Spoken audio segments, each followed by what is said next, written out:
थर जे इलाइक़े में पानी ॾाढो महांगो आहे। माशाअल्लाह तव्हां त बंद ॾेई बीठा हो त पानी न अचे। हाँ ईअं न सही, किथे चोर सुञा किथे ढोर सुञा, तहां वटि पानी अंछर लॻो पियो आहे। थर में वीचारा हिन खे सिंधी में चइबो आहे पुरह।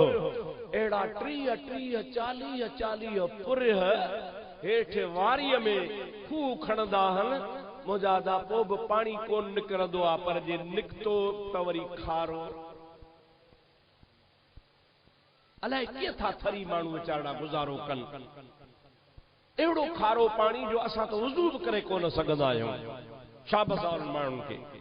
मुंहिंजा दोस्तो अज़ीज़ो, छाछरे जे इलाइक़े में थर जो इलाइक़ो आहे छाछरो तालको। उते मुंहिंजा दोस्त अज़ीज़ समे जा क़ौम जा हा, हज़रत गौस जा मुरीद हा, खूह पे खयऊं। मुंहिंजा दोस्त अज़ीज़ खूह ॾाढो थर जो ॾुखियो हूंदो आहे। पोइ जंहिंमहिल हेठि कुझु खॾ 10-20 फुट खजंदी आहे त पोइ चक लाहिबो आहे। चक पोड़नि खे ख़बर हूंदी, नौजवान खे चक जी ख़बर ई कान्हे। गोलाई ते हिकिड़ी काठी थींदी आहे, गोल जीअं बैलगाॾी जो थींदो आहे फीतो, पर उहो नंढो हूंदो आहे, तमामु वॾो हूंदो आहे। खूह जे हिसाब सां उहो 20 फुटनि खां पोइ चक ज़मीन ते रखी, पोइ चारई तरफ़ उन चक खे हेठां मिटी कढंदा वेंदा, चक ते ओसारी कंदा वेंदा। मथा ओसारी करे चेल जड़ी ओसारी कयो, चक ते बीठी आहे। हाणे इन खे हेठि लाहिणो आहे। हेठि मुंहिंजा दा चारई तरफ़ मिटी कढंदा वेंदा, चक हेठि लहंदो वेंदो। हाणे जंहिंमहिल ओ मिटी जे बराबरि त वरी ओसारी कंदा, ओसारी करे 10 फुट ॿिया करे वरी चक लाहींदा, वरी 10 फुट ॿियो लाहींदा। ईअं वेंदो लहंदो मुंहिंजा दोस्त तक़रीबन 100 फुट 80 फुट ते हेठि हलियो वञे, 150 फुट ते हेठि हलियो वञे। अंदरि जेके हूंदा आहिनि कम करण वारा, उन्हनि सां हिकिड़ी कोडर हूंदी आहे। कोडर छा ॾिठी अथव कोडर? पर तव्हांजी कोडर नंढड़ी आहे। बेल खूह खणण वारो तमामु वॾो हूंदो आहे। उन में घटि में घटि मिटी खण त 2 मण 3 मण मिटी खजंदी आहे।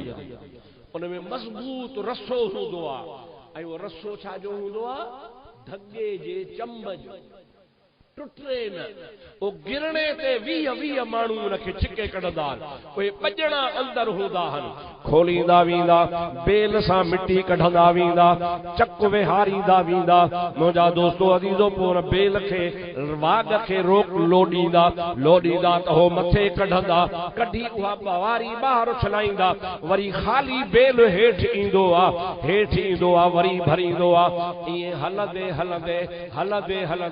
जंहिंमहिल बेल भरी लोडो ॾिनऊं, मथे हुननि छिकियो, अध में जमल आई त रसो टुटी पियो। छा थियो बाबा? हाणे लोह ॿियो 100 फुट तां अचे, 2 मण हुनजो वज़न, ॿजणा हेठां त कुर्चन थी वञनि न।